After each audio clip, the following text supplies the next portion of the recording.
Alam mo ba kung gaano kalaki ang hawak ni Binance na XRP? Sa panibagong report ng Proof of Reserves ni Binance ngayon pong August 2025 ay lumabas ang napakalinaw na larawan ng kung gaano kaseryoso ang kanilang custodian ng mga crypto assets. Isa po sa mga pinaka nakakagulat dito ay ang laki ng hawak nilang XRP, pati na rin ang ibang malalaking crypto gaya ni Bitcoin, Ethereum, USDT at saka USDC. Kaya ang ulat na ito ay hindi lang simpleng listahan.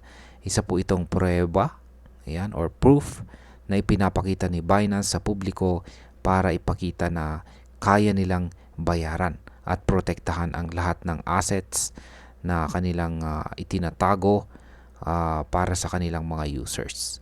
Lalo na ngayon na mas istrikto na ang mga tao matapos po ang pagbagsak ng FTX nitong nakalipas po na taong 2022. Kaya yan po ang siyang ating pag-uusapan sa video na ito.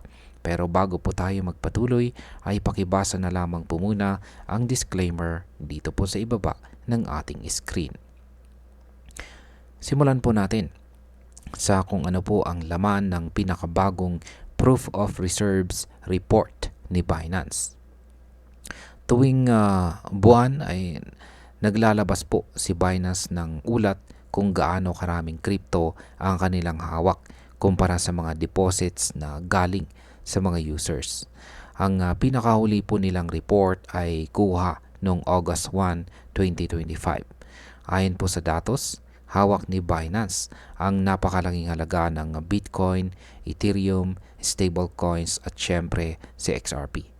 Isa itong effort para makuha muli ang tiwala ng publiko matapos ang mga kontrobersiya sa crypto space nitong mga nakaraang taon.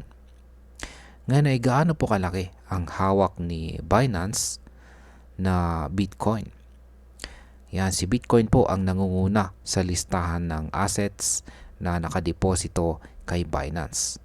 Hawak daw nila ang 591,163 na Bitcoin. Nakatumbas po ng humigit kumulang $67 billion.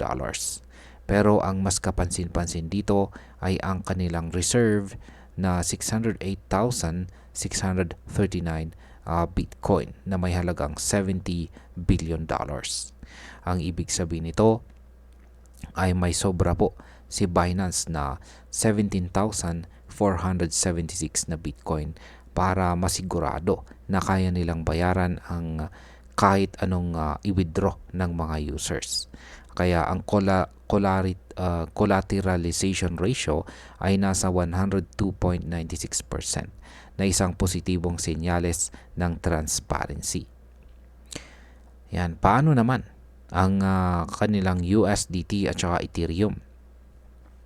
Yan, pagkatapos po ni Bitcoin ay si USDT naman ang may pinakamaraming deposito mula sa mga users. Meron po itong 29.855 billion USDT na nakadeposito, habang may 30.55 billion USDT si Binance sa kanyang reserve. Ibig sabihin ay may 102.27% silang holding ratio. At mas mataas po ito kumpara sa 101.11% nitong nakalipas na buwan ng July. Samantala si Ethereum naman ay meron po silang hawak na 4,555,013 ETH at galing po ito sa mga users. At may 4,585,489 ETH naman ang nasa reserve ni Binance. Ang holding ratio po ay nasa 100.67% ngayong August, bagyang mas mataas kaysa noong July na eksaktong 100%. Yan, dito naman po tayo kay BNB at XRP. Si BNB na sariling token ni Binance ay may napakalaking hawak sa exchange. Meron po silang 39.79 million BNB na nakadeposito sa mula po sa mga users at may 44.46 million na nasa reserves ni Binance. Ang holding ratio po ay umaabot sa 111.74% na isa sa pinakamataas sa lahat ng crypto base po sa report. Ibig sabihin ay may sobrang hawak si Binance para kay BNB para matiyak po ang liquidity at security ng assets ng mga users. At ayan, dito naman po tayo kay XRP. Ayan. Ayon po sa ulat ni Binance ay meron po silang hawak na 2.675 billion XRP na galing po sa mga users. Samantalang may 2.754 billion XRP naman silang nasa reserve. Kaya ang kabuang halaga ng hawak nilang XRP ay nasa 8.1 billion dollars. Mas mataas po kumpara sa 7.86 billion dollars na halaga ng deposits. Ibig sabihin nito ay may 102.96% holding ratio si Binance pagdating kay XRP. Sa madaling salita ay sapat at higit pa ang hawak ni Binance na XRP para masigurado ang security ng mga deposits ng kanilang mga users. Ngayon ay nagbago ba ang bilang ng XRP holdings mula noong nakalipas na buwan ng July? Yan, ito pong July ay may 2.616 billion XRP na nakadeposito kay Binance.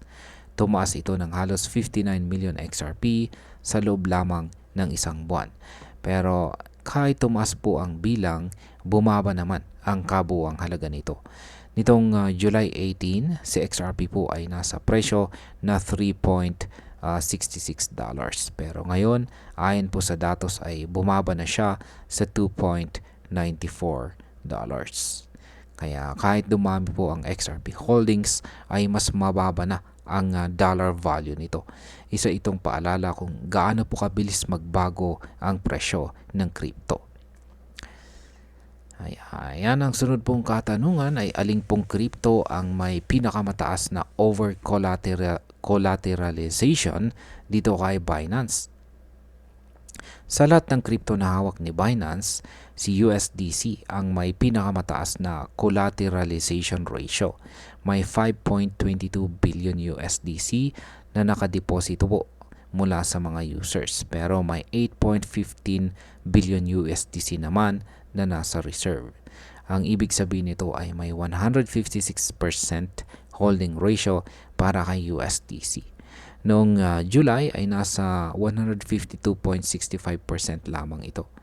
Kaya malinaw na patuloy na pinapalakas ni Binance ang hawak niyang stable coins bilang proteksyon para sa mga users. At ayan, bilang panguling katanungan ay ano po ang ibig sabihin ng mga numero na ito para sa mga trader at saka investors. Para po sa atin bilang mga traders at investors, ang report na ito ay mahalaga dahil ipinapakita nito kung gaano ka-stable at ka-liquid si Binance bilang custodial exchange. Ang mataas po na collateralization ratio ay nagsisilbing pruweba or proof na hindi po nilalaro ni Binance ang pondo ng mga users. Lalo na para sa mga Pinoy na gumagamit ng Binance bilang pangunahing crypto exchange, ay isa po itong nakakaaliw na assurance na safe ang kanilang hawak na crypto, lalo na kung nakahold ito sa loob ng platform.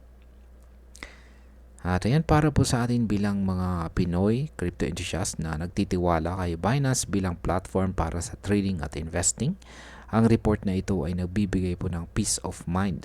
Ang pagkakaroon po ng sapat at higit pa sa 100% na reserves ay nangangahulugan na kahit dumami po ang mag-withdraw ay hindi tayo mapapahamak. Ipinapakita rin ito na dapat nating bigyan halaga ang transparency at accountability sa mundo ng crypto. Sa panahon ngayon kung saan maraming scam at collapse ang nagaganap, mas lalong kailangan ang mga ganitong ulat. At bilang panghuli, para po sa akin, ang ganitong klase ng report ay dapat po nating pagtuunan, dapat pong tularan ng lahat ng mga crypto exchanges. Hindi po sapat ang maganda lang ang user interface o mabilis ang transaction. Ang tunay po na sukatan ng isang platform ay kung paano po nito pinapangalagaan ang assets ng mga users. Si Binance ay may malaking papel sa global crypto scene, kaya mahalagang magpatuloy po sila sa pagbibigay ng ganitong transparency. Pero tandaan po natin, kahit gaano po ka-secure ang platform, ay dapat pa rin po tayo magkaroon ng sariling diskarte. Palagi pong i-diversify ang ating assets at huwag po nating ilagay lahat sa iisang exchange. At ayan, hanggang dito na lamang po tayo sa video na ito mga ka-crypto.